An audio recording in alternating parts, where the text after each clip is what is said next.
오늘 또 이제 누가복음으로 들어와서 누가복음 4장에 들어와서 이제 예수님이 첫 설교를 하는 그런 때에 이제 우리가 어떤 시대의 배경과 어떤 말씀을 하셨는가에 대한 것을 우리가 듣고 믿고 또 은혜 받기를 주의 이름으로 축원합니다. 상징 그림을 제가 하나 그리겠습니다. 찬송가 438장으로 주님께 영광 돌리겠습니다. 내 영혼이 은총 입어 내 영혼이 은총 입어 주만 죄짐 벗고 보니 슬픈 마음 이 세상도 천국으로 와도다. 할렐루야 찬양하세 내 모든 죄 사함받고 주 예수와 동행하니 그 어디나 하늘나라. 여기 회당이 나오는데 회당이 도대체 뭘까? 회당.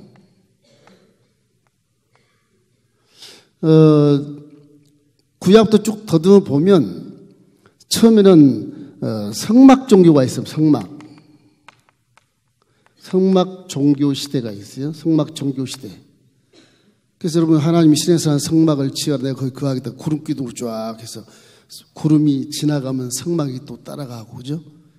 그리고 이제 200만이 이 세대가 가나안 땅을 점령하고 12지파를 딱 만들어 놓은 가운데까지 성막 종교가 있었어요. 열왕기 상하 시대, 이 솔로몬 시대에 와서 이것이 이제 성전 종교로 변합니다. 성전 종교 시대가 와요. 그래서 성막이었던 것이 이제 반영구적으로 이렇게 교회를 지어서 하나님 섬기는 것처럼 예루살렘만 가면 그 성전에 하나님이 계신다. 그렇게 이제 발전이 된 겁니다. 그래서 다윗이 성전을 지으려고 했으나 그런 피를 많이 흘렸기 때문에 도저히 하나님의 성품에 합당하지 않기 때문에 아들 솔로몬이 평화다. 그래서 나는 평화로운 신이라. 나는 너희를 위로하고 사랑하는 신이라. 나는 복을 주는 신이라. 이런 그 솔로몬의 성품 속에 맞게 성전을 건축한 것이죠. 그래서 이 성전이 이제 반영구적인 하나님이 이 땅에 내와 계신 임재하신 성전이니. 그래서 6월절이나 장막절이나 오순절, 초막절 때는 전부 다 로마 제국 시대에 아프리카 땅에 있는 사람이나 저 로마 이탈리아 있는 사람이나 그리스 있는 사람이나 저 북쪽에 터키 사람이나 동쪽에 요르단 사람이나 밑에 남쪽에 사우디아라비아나 할 것 없이 전부 3대적에 다 그 성전을 모여. 왜? 하나님을 만나기 위해서. 어마어마한 그 인산이를 이룰 수도 한 200만 가차에 그렇게 몰렸다고 합니다. 그런 예루살렘 그 조그만 시온산 그 중턱에 사람들이 산을 뒤덮는 거죠. 그 정도로 하나님을 만나려고 애쓰는 그런 인간들의 그 모습을 볼 수가 있어요. 이것이 이제 성전 종교에서 이 성전을 지은 솔로몬이 인생 역사의 최고의 부경을 누린 그런 자로서 성경에 등등 근거하고 그가 일생을 살아가면서도 우리들에게 아주 좋은 그 전도서와 이런 자문의 몇 절을 또 이렇게 우리에게 유산으로 남겨준 그런 좋은 말씀들이 많습니다. 그래서 이 성전을 지은 솔로몬이 인생학에 대한 인류학에 대한 모든 것을 아주 다 간파해 놨어요. 이래가지고 이제 이스라엘에서 망하지 않습니까? 이게 분열왕국이죠. 분열왕국 시대가 와가지고서 결국에는 북이스라엘과 남유다로 이렇게 망하는데 북은 BC 722년에 망해요. 아수르에 망합니다. 북이스라엘 10지파가 다 망해요. 남쪽은 BC 568년에 망해요. 이건 바벨론에 망해요. 바벨론에.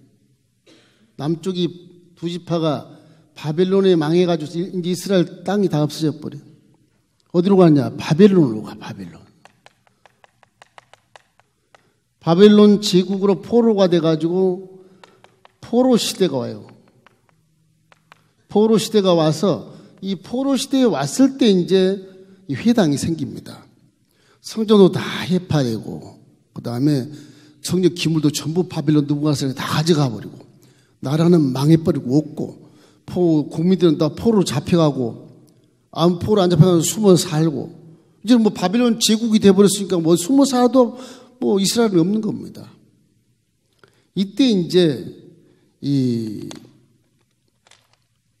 신앙, 야외 신앙을 가진 성경 종교에 대한 신앙을 제대로 가진 서기관들이라는 서기관이라는 것이 이게 나와요. 서기관들은 율법서를 기록한 사람들인데 이 사람들이 나중에 그 토라를 가르치고 율법을 회당에서 가르칩니다. 그래서 이 서기관들을 통해서 회당을 짓게 돼요. 회당. 이 회당 종교 시대가 와요. 이 회당 종교 시대가 왔을 때 이 회당에서, 이 회당은 왜 그러냐, 예루살렘 성전과 가까이 있지보다 뭐나면 타국이 가 있으니까 전부 디아스포라라 그래서 핍박을 향해 다 이 하나님 믿는 백성들이, 유대인들이 다 흩어졌단 말이에요. 흩어지니까 제국시대에 어떻게 그 신앙을 견딜 수가 없어. 그러니까 숨어서 있어야 되고, 그래서 하도 멀리 있어서 예루살렘 못 가니까 회당을 지어 예배하는 처소를 지어요. 그 예배하는 처소를 지을 때, 회당을 처음에 지을 때는 이 회당은 예루살렘을 향해서 짓습니다. 예루살렘을 향하여 문을 딱 내요. 문을, 이 성전 문을 이렇게 지어요. 건축을 해요. 얼마나 크냐? 우리 요 한 줄 정도밖에 안 돼요. 정도. 많이 앉아야 한 70명 정도 이렇게.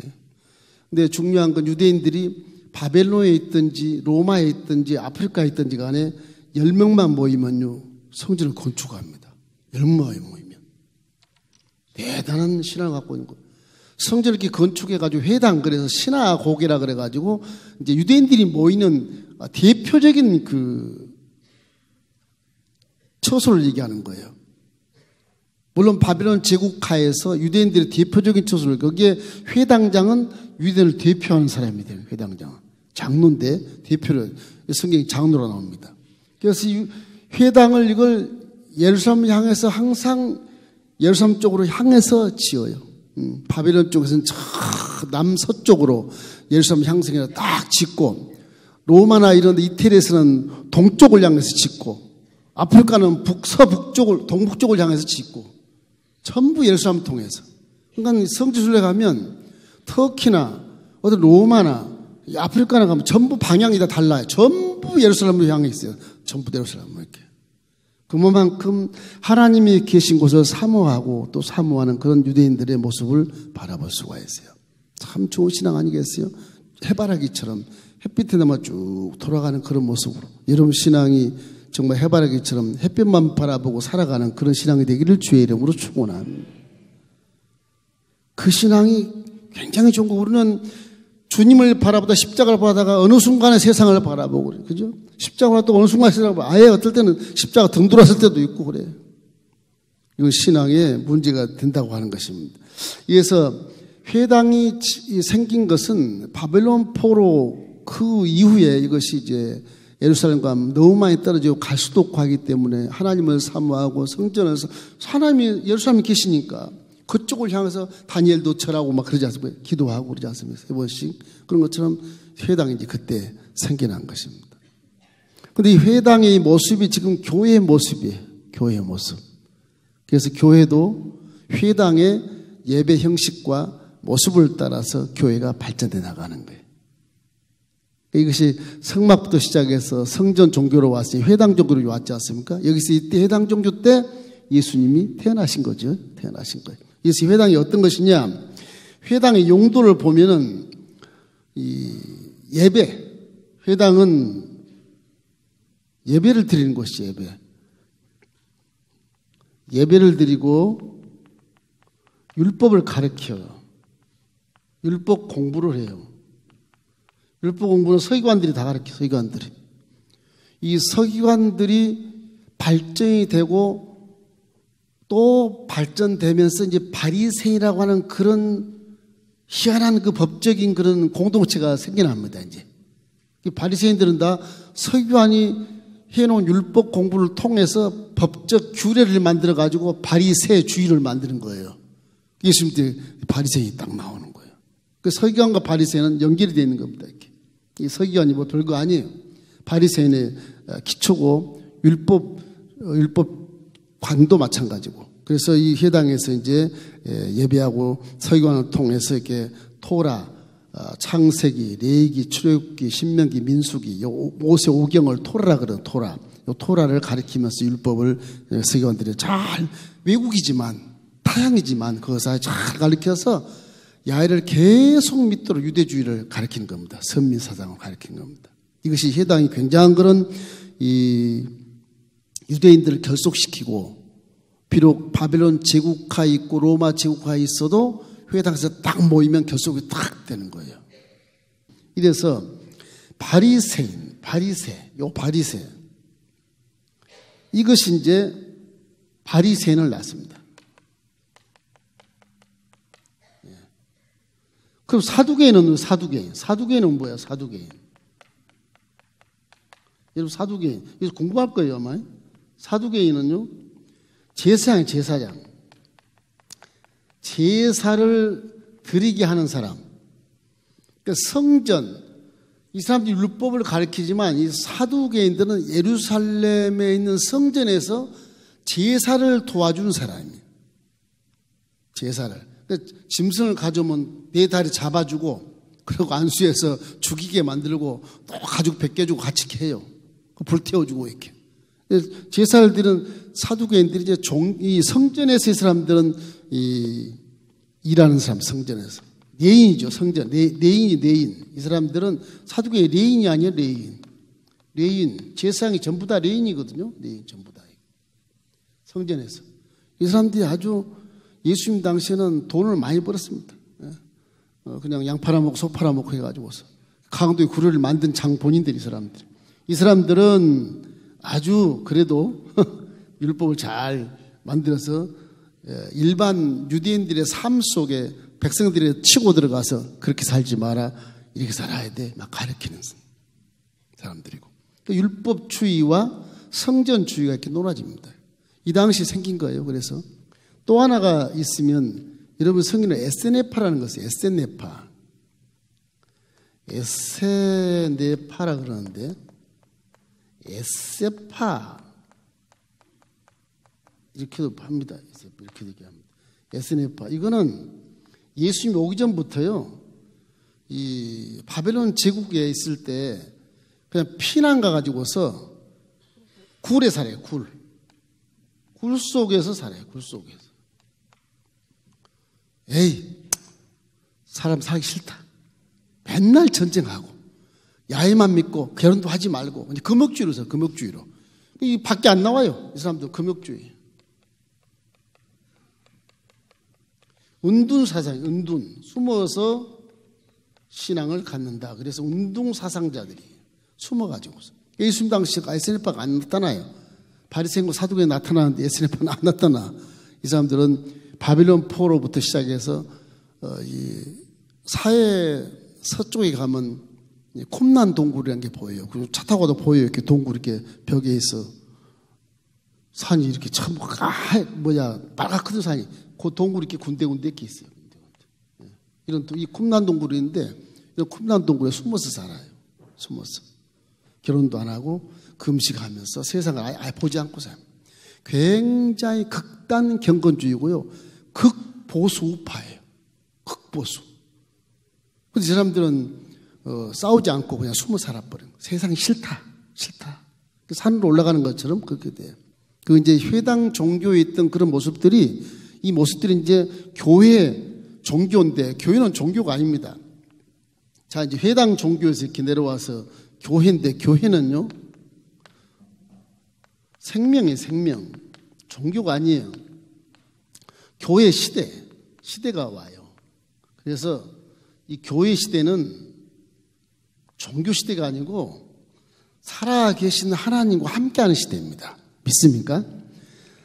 자, 이 성경에 나오면 이제 궁금한 것이 회당장은 누굴까? 회당장은요, 장로입니다. 이게 이제 지금 회당이 나왔지 않습니까? 이 회당.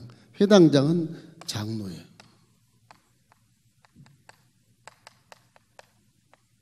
장로. 성경에 이제 디모데후서 바울서신 보면 목사도 장로라고 나와 있고 장로님도 장로라고 표현된 게 치리하는 장로, 감독하는 장로 이렇게 두 가지가 나와요. 그 원어니까 어려운 게 배울 필요 없고요. 회당 종교 때 회당장이 있어. 이 당시에는 선지자가 없었어요. 선지자가 없었어. 그러니까 회당 유대인들의 어떤 공동체를 결속하기 위해서 회당을 지어놨기 때문에 그 결속한 공동체 어르신 장로님이 딱 수염 길어가지고 장로님이 딱 앉아 계시는 거예요. 그분이 예배 순서, 설교자, 기도자 다 정해. 그분이 전부 예배 순서를 정해요. 회당에서. 그래가지고 유대인들이 이렇게 모이면 형제들이 이곳에서 하나님 말씀을 강론할 사람이 있으면 나와서 하십시오. 그렇게 회당장이. 그러면 말씀 전문가가 이 바울 같은 사람이 와서 강론한 경우도 있고요. 뭐 스테반 같은 사람이 강론한 경우도 있고, 일단 말씀이 은혜 받은 사람이 와서 강론을 딱 해요. 하나도 없으면 회당장이 합니다. 설교를. 회당장이. 그럴 때도 있어요. 그러나 회당장은 말씀 전문가가 있을 때는 빗게 앉고 말씀 전문가를 놓고 설교를 하게 만들어요. 아주 회당장은 굉장히 인격이 출중하고 신앙심이 좋고 아주 율법을 제대로 아는 분이라고 이렇게 되어 있는 것입니다. 이방 지역에서 이 회당장이 유대인의 대표자로서 있게 되는데 결국 이제 회당을 청소도 하고 성경을 이렇게 출납하는 그런 것도 갖고 또 구제금이 들어오면 그걸 관리해 가지고서 어려운 사람을 돕는 일도 하시고 그 회당장이 목회자 비슷하게 그렇게 회당 시대에는 관리를 이렇게 해왔었습니다. 그래서 우리가 성경에 보면 사도행전 13장 15절 16절 말씀이 있어요. 혹시 나옵니까? 한번 읽어볼까요? 율법과 선지자의 글을 읽은 후에 회당장들이 사람을 보내어 물어 이르되 형제들아 만일 백성을 권할 말이 있거든 말하라 하니 바울이 일어나 손짓하며 말하되 이스라엘 사람들과 및 하나님을 경외하는 사람들아 들으라. 그러고 이제 바울이 말씀을 강론해. 회당장이 계신데 그 순수가 지금 나오는 거죠. 회당장은 말씀 전문가를 세워놓고 자기는 사회자로 이렇게 앉아있는 거예요. 말씀 전문가 전혀 없을 때, 관중이 없을 때 당신이 성경을 읽어서 설교도 하기도 하고 시편을 낭독하기도 하고 그렇게 신앙생활을 북돋은 그런 아주 훌륭한 사람입니다. 이 제도 속에서 거기는 회당장이 축복 기도를 하고요. 또 신앙 고백을 같이 하고요. 또 대표 기도자도 세우고 율법을 낭독하고 특별히 또 예언서를 낭독을 많이 해요. 이제 포로 시대니까 앞으로 하나님이 우리의 이스라엘을 대이스라엘 지국으로 만드실 것이다. 메시아는 오신다. 그런 메시아의 대망 사상을 통해서 예언서를 항상 읽어요. 예언서를. 그러면서도 종말론적인 그런 율법을 강조를 많이 해요. 자, 이래서 회당 종교에 대한 유대인의 회당에 대해서 여러분 이런 그 서론을 이렇게 여러분이 알고 계시고 이 시간에 중요한 건 뭐냐? 예수님의 첫 설교입니다. 예수님 첫 설교.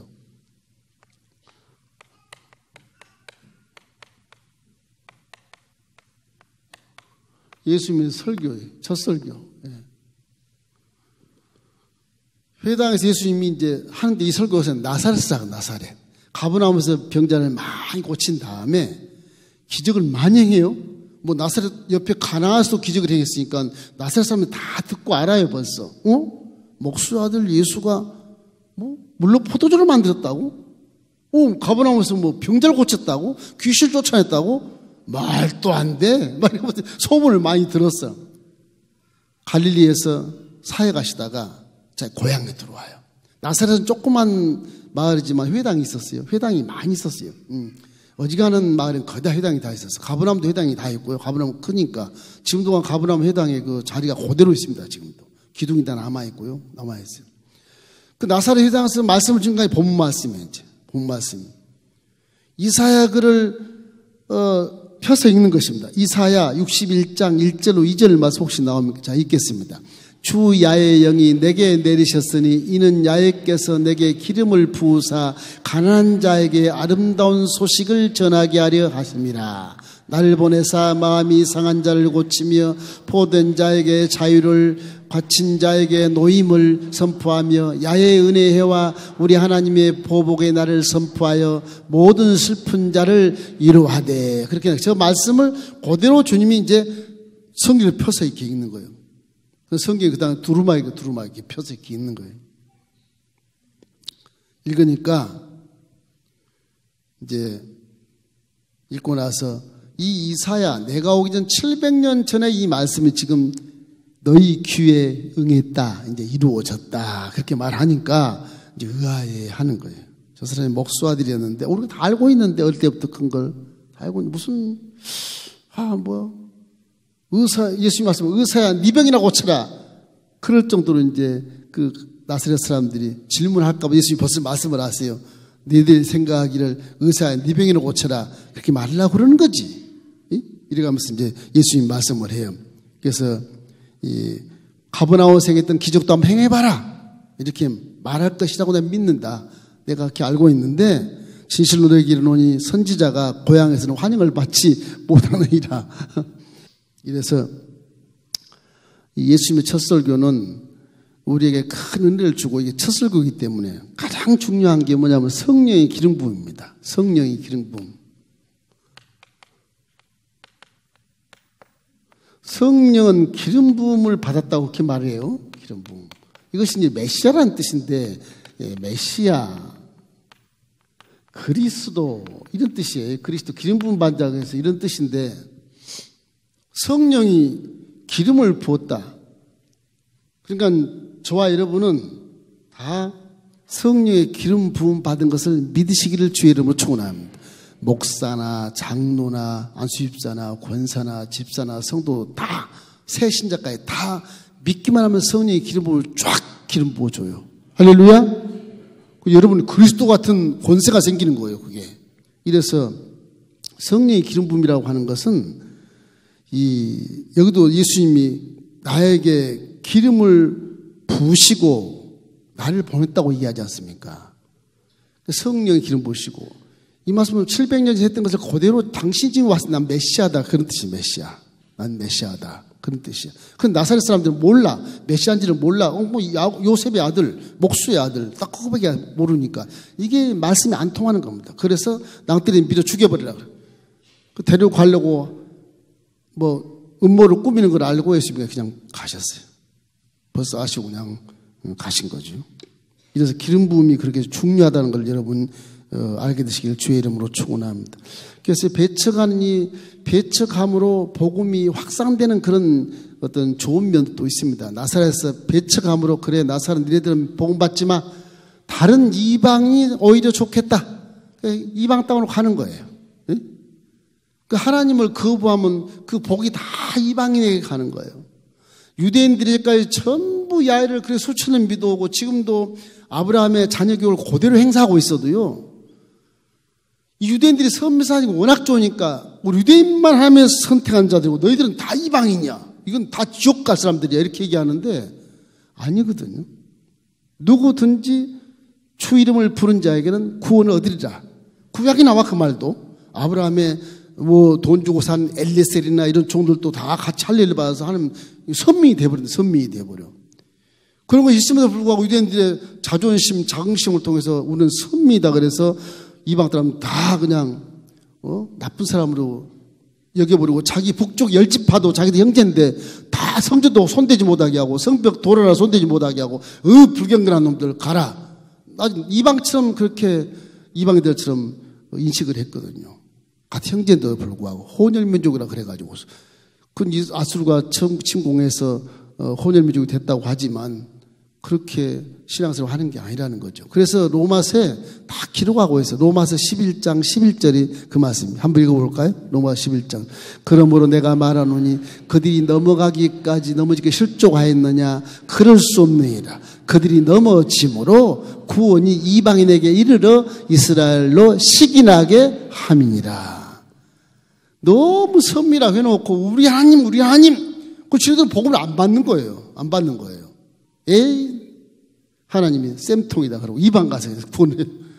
사도 바울을 시켜가지고 너 이방인을 위하여 택한 그릇이니라.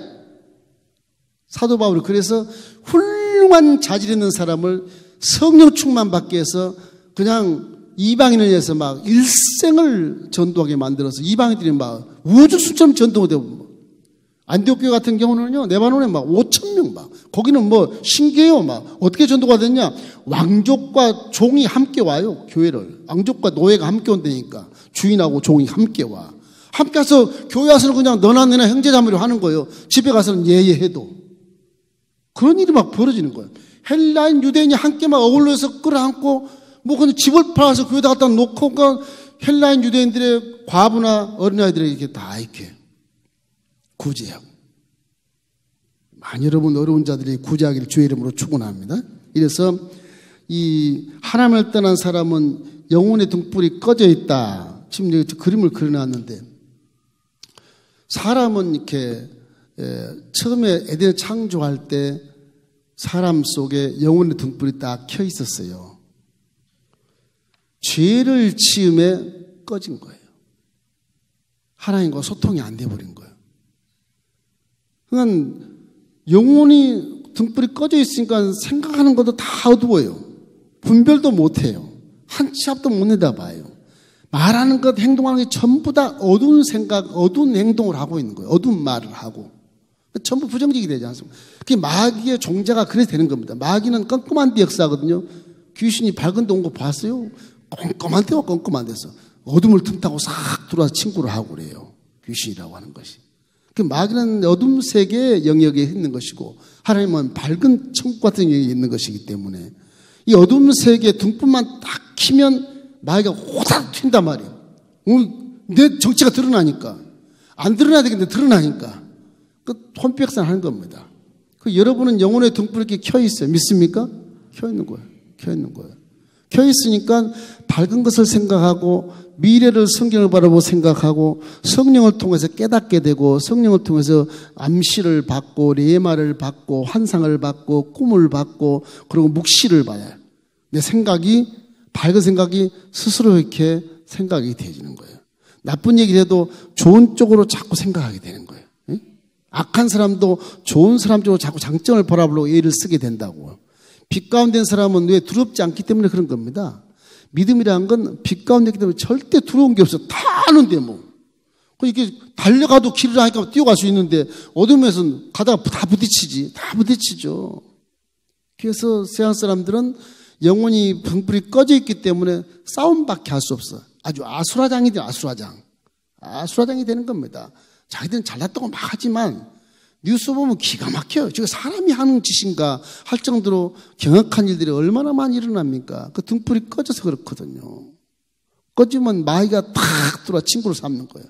마귀가 얘기 안 들으면 하는 거예요. 얘기 안 들어.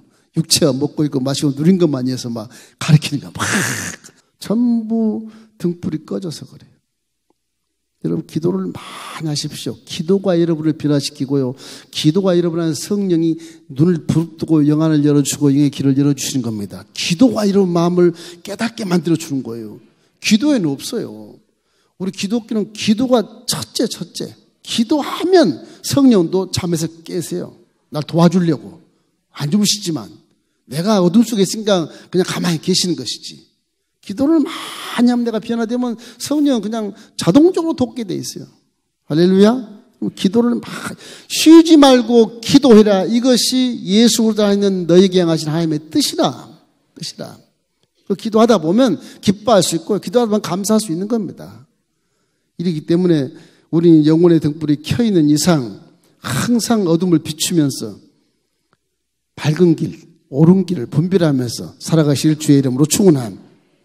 그래서 믿음이라는 것이 육체 속에 영혼의 불이 이렇게 켜지는 것인데, 건전지를 생각하면 플러스 마이너스 불 때 불이 착 켜지잖아요. 믿음이라는 것도요, 내 육체 속에 성령이 계실 때 내 믿음이 함께 딱 부딪혀야 돼. 하나님의 플러스와 나의 마이너스가 부딪힐 때 불이 켜지는 거예요. 그 믿음을 가질 때 성령이 오시지 믿음을 안 믿을 때 성령이 온 게 아니에요. 예수를 주로 믿을 때 성령을 주시는 겁니다. 성령 충만한 것이라고 하는 것은 내 몸의 영혼의 등불이 켜지고 동행하는 원리가 되는 것이죠. 근데 믿음이 있으면. 세 번째는 이 설교 제목이 무엇이었을까 궁금하죠. 제목. 설교 내용이 무엇일까? 해방입니다. 해방.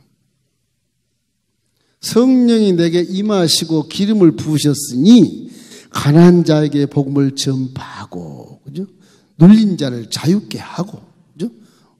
눈먼 자를 또 보게 하고, 하나님의 은혜를 전파하려면. 그러니까 이게 주님이 첫 설교에 저걸 이사야 선지자 700년 전에 예언했던 그 말씀을 하시면 그가 네로다. 너희 귀에 응했다. 그래서 내가 메시아라는 얘기인 겁니다. 내가 온 것은 이렇게 눌린 자를 해방시켜주고 눈먼 자를 보게 하고 은혜를 전파하게 하고 여러분에게 정말로 경제적인 것이나 육체적인 것이나 정신적인 것이나 정치적인 것이나 여러 가지 신앙적인 것이 다 해방을 주겠다. 그래서 메시아로 오신 것입니다. 메시아. 그 얘기입니다. 이게. 나사렛 사람들 그걸 인정을 못해서 그렇지. 이렇게 된 겁니다. 첫째는 경제적인 해방입니다. 경제적. 여러분 경제를 많이 걱정하지 않습니까? 경제에 가난한 자에게 복음을 줘요. 가난한 자. 첫째가 가난한 자예요. 그죠? 그러니까 하나님은 제일 불쌍한 자, 부모가 자식 열이 있어도 손가락 깨물어 안 아픈 자가 없다 말하지만 그래도 가난하고 못 살고 불쌍한 자식을 제일 사랑하잖아요. 부모가. 똑같아. 하나님도 인격을 갖고 계시고 똑같습니다. 그런 건. 그래서 가난한 자를 맨 먼저 나타내시죠. 마태복음 11장 2절 5절 말씀 우리 한번 읽어볼까요? 자, 마태복음. 요한이 오게서 그리스도께서 하신 일을 듣고 제자들을 보내어 예수께 여짜오되 오실 그이가 당신이오니까 우리가 다른 일을 기다릴까? 예수께서 이르시되 너희가 가서 듣고 보는 것을 말하라. 그렇죠. 나병한 자가 깨끗함을 받으며 못 듣는 자가 들으며 죽은 자가 살아나며 가난한 자에게 복음이 전파된다 하라. 저게 이제 침례 요한이 예수님을 침례 받으신 분 아니겠어요? 침례를 준 분에 베푼 분 아니에요. 그분이 옥에 갇혔어요. 응? 정치인들을 막 왕을 이렇게 정지해서 옥에 갇혔어. 죽게 생겼어. 그럼 예수님이 메시아가 왔으니까 요한은 감옥에 있어도 기대를 하는 거예요. 나는 풀어난다. 메시아가 와 있으니까 세상 완전히 바뀌었다 이제. 근데 이거 안 바뀌는 거예요. 그 제자들에게 물어보라고. 예수님께서 물어봐라.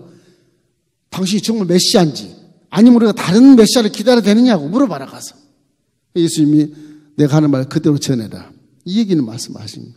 옥에 갇힌 자도 풀어주고 눌린 자도 풀어주고 자유케 하고 눈먼 자를 다시 보게 하고. 그래서 저 예수님이 첫 번째 전도하시는 대상이 뭐냐? 소외되고 병들고 아주 못 살고 과부나 고아 정말 어려운 자들을 먼저 이렇게 구원하는 것을 말씀하시는 거예요. 다 먹고 살면 먹지 못하는 자가 급하니까 그래서 급한 데부터 병원을 찾아가고 하는 겁니다. 그 병원 찾아 구원하고 그렇게 하는 것이죠. 육체적인 해방, 육체적인 질병 이런 것들이죠. 마가복음 16장 17절 18절 말씀 그게 좋을 거예요. 믿는 자들에게 이런 표적이 있다리니 곧 그들이 내 이름으로 귀신을 쫓아내며 새방언을 말하며 뱀을 집어올리며 무슨 독을 마실지라도 해를 받지 아니하며 병든 자에게 손을 얹은 즉 나으리라 하시니라. 우리는 이 생로병사의 길에서 이 질병이 그렇게 안 좋잖아요. 질병 모습 얼마나 좋겠어요. 질병 때문에 아주 육체적인 질병 때문에 죽을 고통을 다 당하고 그 질병 때문에 모든 재산 날리고 질병 때문에 정말 엄마 아빠 마음을 슬프게 하고 자신도 슬퍼하고 이 질병은 마귀가 하는 짓이라. 예수님 마귀가 하는 짓이라. 마귀가 질병은 마귀로부터 온다. 그래서 귀신을 쫓아내며 그래 나와요. 아픈 것으로는 좀 나으리라. 귀신은 떠나갈지어다 그 얘기입니다. 귀신이 우리를 속여서 이렇게 생로병사의 길로 떨어뜨려 놨으니까 귀신을 쫓아내면 영혼육이 강건해진다고 하는 겁니다. 여러분. 여러분 귀신을 쫓아내기를 주의 이름으로 축원합니다. 그렇게 돼야 돼. 정신적인 해방, 눌린 자, 정신분열증, 정신적인 해방. 세상에 많은 이 사회에서 스트레스를 많이 받아 스트레스를. 아주 착하고 선한 친구가 몇십 년 후에 보니까요. 엄청나게 악하게 돼 있어 보니까. 말도 악하고 무서워 막. 사회가 다 이렇게 만든 거예요. 굉장히 착한 애인데. 그래서 30년 가니까 그 친구가 그렇게 악한 자로 변화가 돼 있더라고. 변화가 돼서. 야, 네 주위에 어떤 사람이 있길래 네가 그렇게 말도 쌍스럽고 아주 극단적인 얘기를 하고 사람을 죽일 것처럼 그렇게 덤벼드냐. 네 주위 사람들을 좀 바꿔봐라 한번 바꿔. 이미 때는 늦은 거죠. 사회가 그렇게 스트레스를 주기 때문에. 정치적인 것도 그래. 정치적인 이건 포로의 삶. 정치나 이런 어떤 무슨 죄송합니다. 조폭 세계 전부 다 포로입니다. 포로. 딱 한 번 쓸 때는 빠져나올 수가 없어요. 그걸 이해를 하셔야 돼. 정치인들이 왜 정치하나 이해를 하셔야 돼. 그거 빠져나올 수가 없어요. 그 유혹 때문에. 그런 것 같아. 이 정치인 해방도 눌린 자를 자유케 해주는 기가 막힌 저런 예수님의 해방의 복음을 우리가 지금 맞이하고 있는 거죠. 신학적인 해방, 마지막 신앙적 해방. 이거는 희년을 선포한 희년. 희년이 뭐냐 그러면요. 남의 밭을, 토지를 돈 주고 샀어도 50년까지 딱 되면 돌려줘야 됩니다. 돌려줘야 돼. 그러니까 전세를 하는 전세나 다름없어. 왜? 이스라엘 유대교회, 기독교의 개념도 그렇지만 이 토지에 대한 것이요. 내게 아닙니다. 50년 새로 살다가 돈에 다 돌려주는 거예요, 이게. 이 땅이라는 게 하나님 거잖아, 하나님 거. 하나님 거기 때문에 이게 원칙은 국가가 소유해서 전세로 뭐 50년, 100년 이렇게 하고 또 돌려주고 또 그렇게 해야 된다고 봐. 부동산 성경적으로 보면 이스라엘은 50년에 모든 땅을 제 주인에게 다 돌려줘요. 다 돌려줘. 우리나라는 땅을 딱 사면 이거 내 땅, 영원히 내 땅 등기를 딱 해놓는데 그 성격으로 안 맞습니다. 이거 안 맞아. 부동산에 대한 그런 제도를 발전적으로 해봐야 돼. 이래서 주님이 이러한 해방된 복음을 전하기 위해서 오신 메시아로 딱 이제 밝혀버렸어요. 그래서 나사렛 배척을 당하잖아요. 배척을 당한 이유가 딱 세 가지거든요. 왜냐하면 나는 메시아다. 메시아가 너를 심판할 거다. 야, 엘리야가 살 때 3년 6개월 동안 가뭄이 왔을 때 이 이스라엘 땅에도 과부가 많았다. 하나님 얼마나 과부를 불쌍히 여기냐. 그런데 왜 저 시돈 땅 가서 사르밧 과부를 만나서 복을 주냐? 니네들이 잘못한 거 아니냐는 거예요. 그건 질책을 하니까 이 나사렛 사람들이 눈이 시둥그레지고 저게 뭐라고 저렇게 말하나 싶어서 이렇게 배척하게 된 연유가 되는 겁니다. 네, 그렇게 되는 거예요. 엘리야 시대 문둥병이 얼마나 많았냐 이스라엘에. 근데 고치는 사람은 수리할 사람 나만 장군이다. 나만 장군. 왜 그런지 아냐? 니네들이 죄를 져서 그래. 제대로 안 믿어서 그래.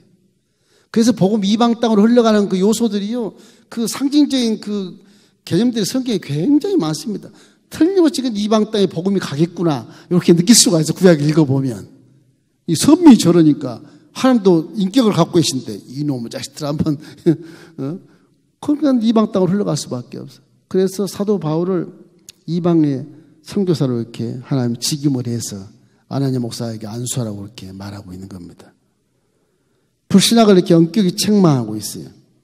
이방인들이 은혜를 받은 것을 이렇게 말하고 있고, 그래서 회당 중심, 성경 중심, 그 다음에 하나 있다면 회개 중심.